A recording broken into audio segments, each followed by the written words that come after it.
Штитениците од Дневниот центар и децата од згрижувачките семејства поминаа прекрасно претпладне со волонтерите од Црвениот крст. Во рамки на долгогодишната соработка, како дел од проект кој веќе цела година опфаќа различни активности, денеска во опуштена атмосфера се забавуваа и го означија крајот на истиот.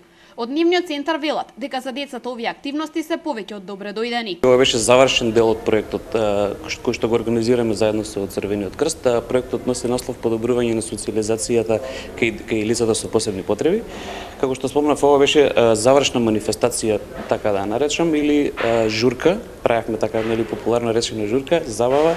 Имавме и бенд кој што свира во живо и беа поканети и лицата штитениците од згрижувачките семејства, со нивните згрижувачи, така да и со волонтерите од Црвениот крст организиравме една општа веселба и мислам дека децата си помина многу убаво. Изминатиот период беа спроведени низа креативни работилници кои во голема мера влијаат на нивниот развој. Од Нивниот центар се убедени дека соработката со Црвениот крст ќе продолжи и во иднина, со оглед на тоа дека расположението е обострено, а активностите континуирано даваат позитивни резултати. Проектот носи наслов подобрување на социјализацијата кај лицата со посебни потреби. Мислам дека целта на овој начин ја постигнуваме.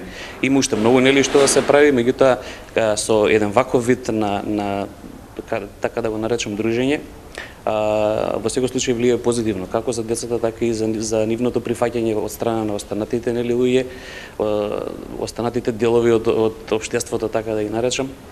И мислам дека на овој начин и кога би продолжиле во иднина би постигнали уште поголеми резултати. Ние веќе 5-та или 6-та година сме во овој проект, значи со Црвен крст, имаме и друг пат организирано ваков вид на дружби, така да се покажало како многу успешно. Во моментов Дневниот центар го посетуваат 18 лица. Вработените во соработка со Црвениот крст имаат низ идеи за долгогодишната соработка да продолжи во иднина.